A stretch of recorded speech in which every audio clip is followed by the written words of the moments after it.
और दोस्तों असल में क्या है कि हमने बार बार नशा किया और बार बार छोड़ा।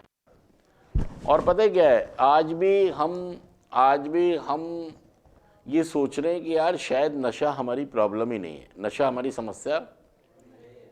बहुत सारे लोग जो सेंटर में होते हैं उनमें से बहुत सारे लोग ऐसे होते हैं, खासतौर पे अल्कोहलिक, जो ये सोचते हैं कि यार नशा मेरी प्रॉब्लम नहीं है।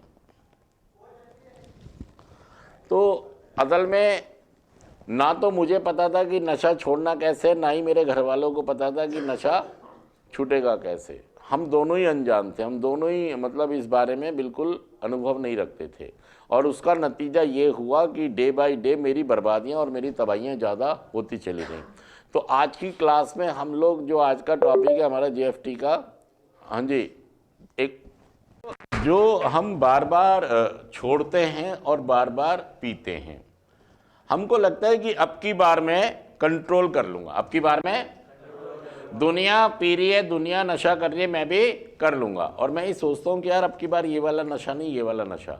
और देखिए मैं बार बार छोड़ रहा हूँ, बार बार पी रहा हूँ, तो उसको हम क्या कहते हैं, रिलैप्स होना। रिलैप्स मतलब दोबारा नशा कर लेना। रिलैप्स का मतलब होता है वही चीज़ दोबारा से हो जाना। रिलैप्स हम यहाँ पर जो अपनी एडिक्शन के लिए जो नशेबाज यूज़ करते हैं, उसका क्या मतलब होता है, नशा दोबारा, मतलब रिकवरी में मैं आ गया था, मैंने नशा छोड़ दिया था। अब मान लीजिए आप में से यहां से कोई घर जाता है और जाके नशा करता है, तो क्या कर रहा है वो रिलैप्स हो गया।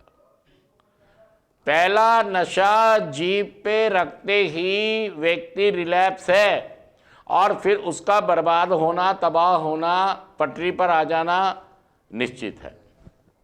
फिर वही कलेश, वही कुछ खाने होना निश्चित है। तो आज हम रिलैप्स के कितने पॉइंट्स होते हैं, रिलैप्स के मेरे पास 12 पॉइंट्स हैं। कितने हैं? 12 पॉइंट्स हैं। 12 ऐसे पॉइंट्स हैं जिन बिंदुओं को हम समझ लें और जिन पर हम काम कर लें तो हम प्रिवेंशन कर सकते हैं, अपने दोबारा नशा करने की रोकथाम कर सकते हैं। लेकिन दिक्कत यह है कि यहां पर रहते हुए जो हमारे पास समय होता है, समय तो होता है हमारे पास यहां पर, लेकिन एकाग्रता नहीं है हमारे पास। क्या नहीं है? अगर हमारे पास एकाग्रता नहीं होगी तो भाई साहब कितनी अच्छी क्लास हो जाए, कितना अच्छा प्रोग्राम हो जाए, आपके समझ में कुछ नहीं आना।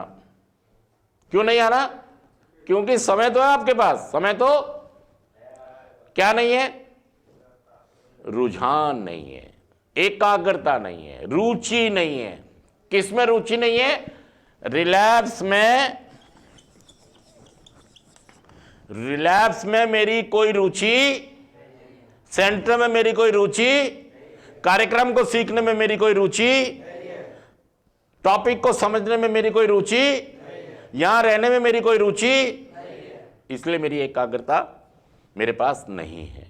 और इसीलिए यहाँ से जाते मैं दोबारा से नशा करता हूँ और मेरे हालात फिर पहले से ज़्यादा खराब होने लगते हैं, शारीरिक भी, आर्थिक भी, सामाजिक भी। जब तक मैं रिलैप्स को नहीं समझूंगा। दोस्तों रिलैप्स को आप कितनी खराब चीज मान रहे हैं? कितनी खराब? कोई उदाहरण दे सकते हैं? मतलब आप ये समझें कि संसार में जो सबसे गंदी चीज है उसको हम रिलैप्स, जहर तो खा के आदमी मर ही जाएगा ना यार, लेकिन रिलैप्स होने के बाद तो आदमी तड़पता ही रहता है ना यार। जहर का तो फंडा ये है कि खाया खत्म, रिलैप्स का तो जहर से भी ज्यादा खतरनाक है। आदमी तिल तिल करके मरता है, नशा करने वाला ना जिंदों में, और सबसे बड़ी बात है उसका अहंकार इतना था किसी की मानता सुनता भी नहीं है, क्योंकि उसकी नशे की जो बीमारी है, एडिक्शन की जो बीमारी है, उसको पता ही नहीं है कि मैं एडिक्शन में हूँ, मैं बीमारी में हूँ। भाई साहब पहली बात तो ये है कि उसको बीमारी बताना, समझाना, उसके गले उतारना, उसको पिलाना, उसको नहलाना इस बात से कि तू बीमारी में है नशे की, बहुत ही मुश्किल काम है संसार का। क्योंकि वो माने ना माने पता नहीं भाई, क्योंकि वो तो बहुत जिद्दी और अहंकारी और गुस्से वाला आदमी है। मानेगा ही नहीं वो कि मुझे बीमारी है। तो रिलैप्स के 12 पॉइंट होते हैं, हम आज 2 पॉइंट पे बात कर रहे हैं। कितना पे? देखिए, पहला तो रिलैप्स का जो कारण बनता है, जब मैं इस ग्रुप से जाता हूं तो मैं इस रिकवरी ग्रुप से हटने लगता हूं। तो मुझे रिकवरी ग्रुप से हटना नहीं है। पहले मैं किन के साथ नशा करता था? जो लोग नशा करते थे, वही ग्रुप था ना मेरे साथ। या डॉक्टरों के साथ करता था, इंजीनियर के साथ, या नॉर्मल के साथ? मैं उन्हीं के साथ उठता बैठता था जो नशेड़ी थे। सही कह रहा हूं, गलत कह रहा हूं? और अब मुझे क्या करना है? अब मुझे उनके साथ उठना बैठना है जो नशा मुक्त हो गए हैं। मुझे नशा करना था तो मुझे उनके साथ रहना था, अब मुझे नशा छोड़ना है तो मुझे, सच कह रहा हूं झूठ कह रहा हूं मैं? तो आपको यह बात ध्यान रखना है कि मुझे ग्रुप का साथ नहीं छोड़ना है। पहला पॉइंट क्या है? मतलब उस ग्रुप का साथ नहीं छोड़ना है जो नशा मुक्त होकर अच्छा जी। आज एक बार फिर हम साथ हैं दोस्तों। और दोस्तों, मैं एक एडिक्ट हूं। आप सबको मालूम है कि मेरे जीवन में भी नशे ने बहुत प्रॉब्लम क्रिएट की, बहुत तबाहियां बर्बादियां की। मैं भी बहुत दुखी था, मेरा परिवार भी बहुत दुखी था, और नशा छूट नहीं रहा था। लेकिन मेरा नशा छूटा। मैंने इसी फील्ड में बहुत सारी ट्रेनिंग्स की और बहुत सारे प्रोग्राम्स किए, और मैंने इसी फील्ड में फिर ये सोचा कि दूसरे लोगों को भी हेल्प की जाए। मैं अगर नशे से बच सकता हूँ, निकल सकता हूँ, तो मुझे चाहिए कि मैं दूसरों की भी हेल्प करूँ, दूसरों को भी सहायता करूँ कि वो भी इस मतलब बर्बादी के जीवन से बाहर आ जाएं, तबाही के जीवन से बाहर आ जाएं। उन परिवारों में भी सुख शांति आनी चाहिए, जैसे मेरे परिवार में मेरी मम्मी पापा को, जैसे मेरे परिवार के सदस्यों को सहायता मिली, ऐसे दूसरों को भी मिलनी चाहिए। उसी के तहत मैं इस काम में जुट गया, इस मुहिम में जुड़ गया, इस अभियान में जुड़ गया।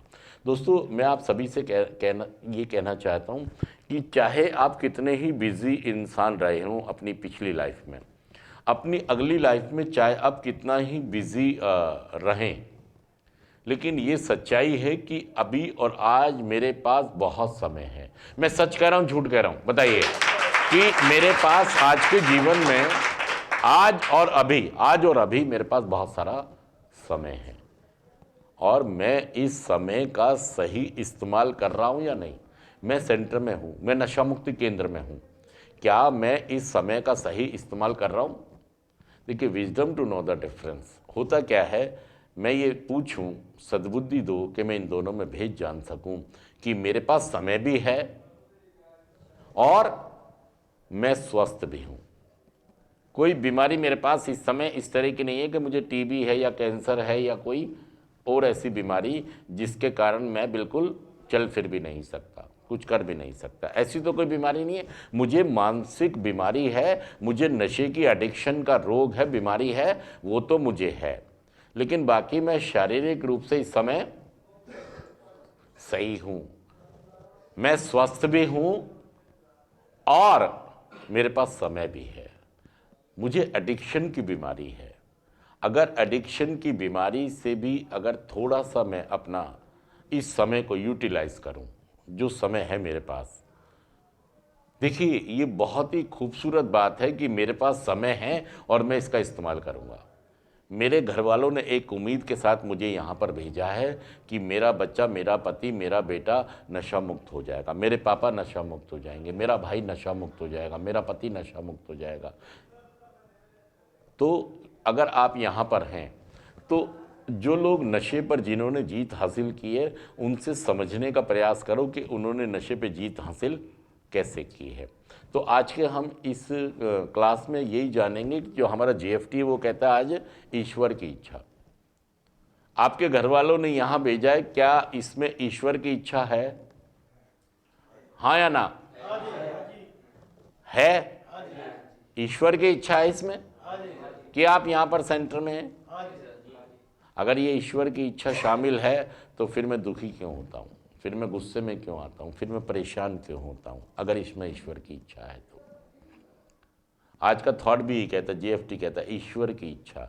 देखिए, ईश्वर की इच्छा को जाने आप।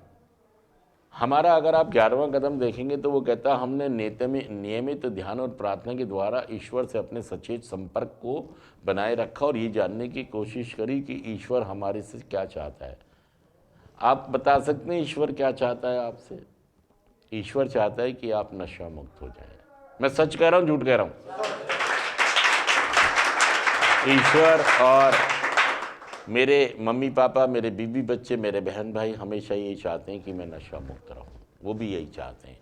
और अगर मुझे नशा मुक्त रहना, पिछले जीवन में मैंने क्या किया है? मैंने नशा किया है, पकड़ा है और पकड़ा है और पकड़ा और आज हम बात करेंगे रिलैप्स की। क्या बात करेंगे हम? रिलैप्स की। मैं छोड़ पकड़ में रहा हूं या नहीं? कभी पी ली, कभी पी ली,